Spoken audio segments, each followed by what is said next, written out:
하나님 말씀 누가복음 1장 46절에서 55절까지의 말씀입니다. 누가복음 1장 46절에서 55절까지의 말씀, 마리아의 찬양입니다.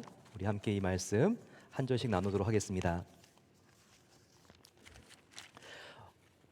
마리아가 이르되 내 영혼이 주를 찬양하며 내 마음이 하나님 내 구주를 기뻐하였음은 그의 여종의 비천함을 도로 보셨음이라. 보라, 이제 후로는 만세의 나를 복이 있다 일컬으시리로다.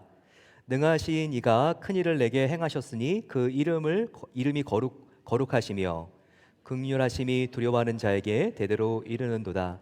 그의 팔로 힘을 보이사 마음의 생각이 교만한 자를 흩으셨고 권세 있는 자를 그 위에 내리치셨으며 비천한 자를 높이셨고 줄이는 자를 좋은 것으로 배불리셨으며 부자는 빈손으로 보내셨도다.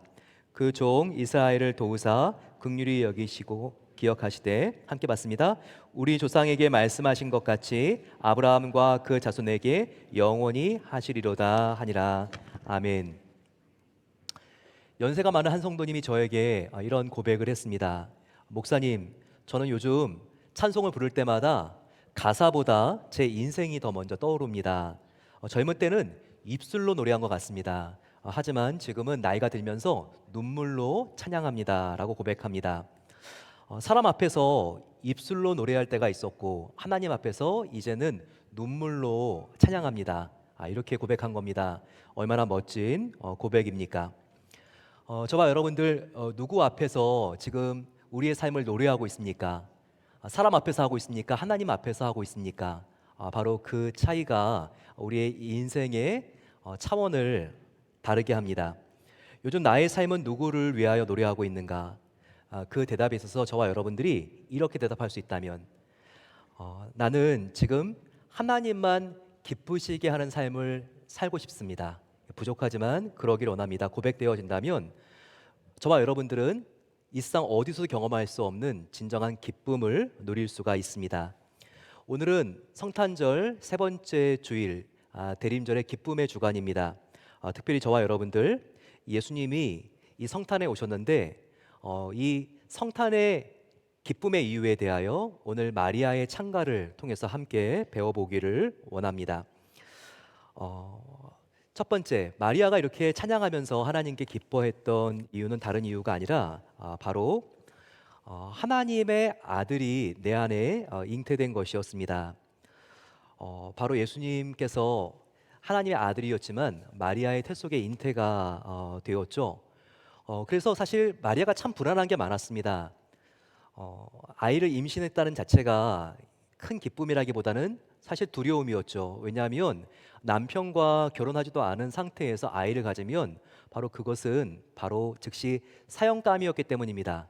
축하를 받고 이렇게 뭔가 기뻐할 겨를도 없이 사람들이 이것을 알게 된다면 파혼이 아니라 정말 부정한 여인으로 낙인 찍혀서 돌로 맞아 죽을 수밖에 없는 상황이었습니다. 하지만 하나님의 아들이 나의 태에 있다는 이 사실 때문에 마리아는요 너무나 기뻤고 이 모든 두려움을 뛰어넘을 수 있는 용기가 생겼습니다. 여러분, 마리아는 몸속에 하나님의 아들 예수님이 있다는 것 때문에 그렇게 기뻐했습니다. 저와 여러분들과 상관없는 이야기일까요? 아닙니다. 저와 여러분들도 마리아와 같은 상태에 있다고 말할 수 있습니다. 왜냐하면 저와 여러분들이 예수님이 우리 몸속에 잉태된 건 아니라 할지라도 예수님께서 우리의 마음속에 사시기 때문입니다. 예수님을 우리가 믿었을 때 바로 하나님의 아들 예수님께서 성령님으로 우리의 마음속에 임하셨죠. 그래서 저와 여러분들은 정말 마리아처럼 예수님께서 우리 마음속에 들어오셔서 사시는 겁니다. 그러면 불확실한 상황 속에서 마리아가 예수님이 몸속에 있다는 것을 믿고 담대했던 것처럼 저와 여러분들도 내년에 재정적으로 어려움이 올 수도 있고 건강적으로 불확실하고 그럴 수 있지만 바로 하나님의 아들인 예수님께서 성령님으로 내 안에 계시다는 이 확신을 우리가 더욱더 분명히 갖는다면 우리는 담대할 수 있고 하나님의 평화를 누릴 수 있는 것입니다. 두 번째, 성탄의 참된 기쁨은 무엇 때문일까요? 바로 성탄이 정말 기쁜 이유는요 예수님께서 우리의 죄를 다 용서하시고 구원하시기 위해서 이 땅에 오셨기 때문입니다. 예수님은 2000년 전 베들레헴의 말 구유에 태어나셨죠. 하지만 이미 베들레헴 말 구유 안에서는요, 30년 뒤에 갈보리 골고다의 언덕 십자가가 이미 그 안에 예견되어 있었습니다. 예수님은 이 땅에 오셨지만 그냥 이 땅에서 무병장수하고 잘 살기 위해서만 오신 게 아니죠. 예수님은 고난받기 위해서 오셨죠. 왜 그렇습니까?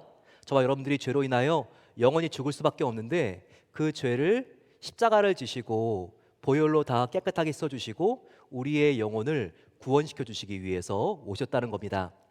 그래서 마리아의 찬가를 우리가 자세하게 읽어보게 되면요, 또 하나의 또 찬가가 누가복음 1장에 더 나오는데 사가랴의 이 찬양을 보게 되면요, 하나님께 찬양하는 게 다른 이유가 아닙니다.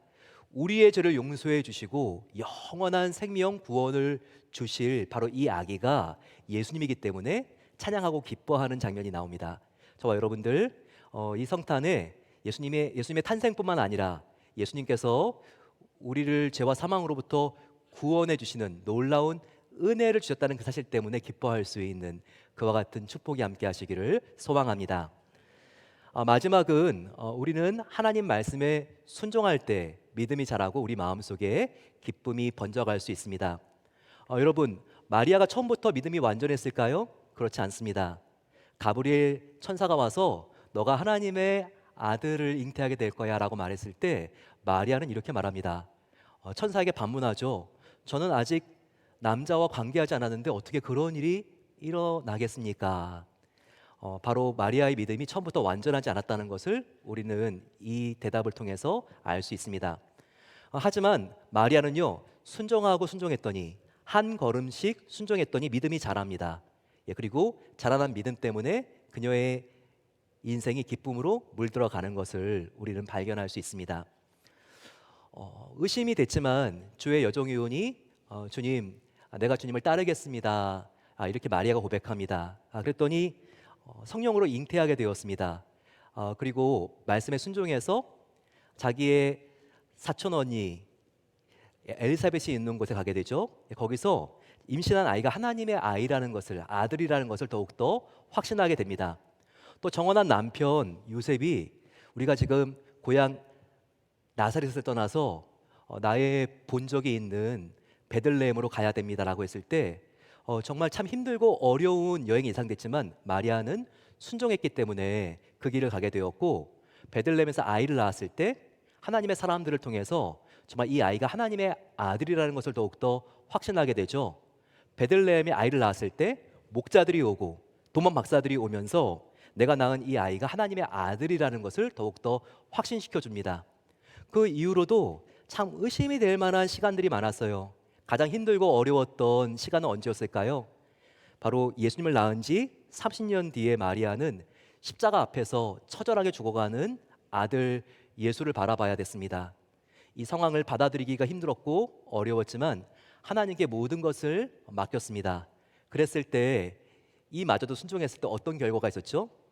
예수님이 부활하셨을 때 제일 먼저 예수님의 부활을 목격한 여인이 되었습니다. 막달라 마리아와 함께 마리아가 이 무덤가에서 예수님의 부활을 목격하게 됩니다. 저와 여러분도 그렇습니다. 우리의 믿음이 단번에 완성될 수 없죠. 하지만 마리아와 같이 한 걸음 한 걸음씩 주님의 말씀을 따라 순종하며 사랑과 섬김의 삶을 우리가 살아갈 때 하나님께서는 우리의 믿음이 자라게 하십니다. 그러면서 우리의 믿음이 자라나는 것이 큰 기쁨이 되게 하셔서 정말 성탄, 그 어떤 세상의 즐거움과 비교할 수 없는 참된 기쁨을 누리게 하십니다. 섬김이, 사랑이 진정한 기쁨이라는 것, 우리가 요즘 다운타운에 하나님의 사랑을 들고 홈리스들을 돕기 위해 나갑니다. 어제도 워싱턴 주에 가서 인디언 마을, 이 타울라 원주민들을 돕고 왔습니다. 이와 같은 섬김의 삶, 돌아올 때 몸은 피곤하지만 그 어디서 경험할 수 없는 참된 기쁨을 누릴 수 있습니다. 우리 함께 그 영상 나누고 주님께서 우리에게 베풀어 주신 성찬을 받는 시간 갖도록 하겠습니다.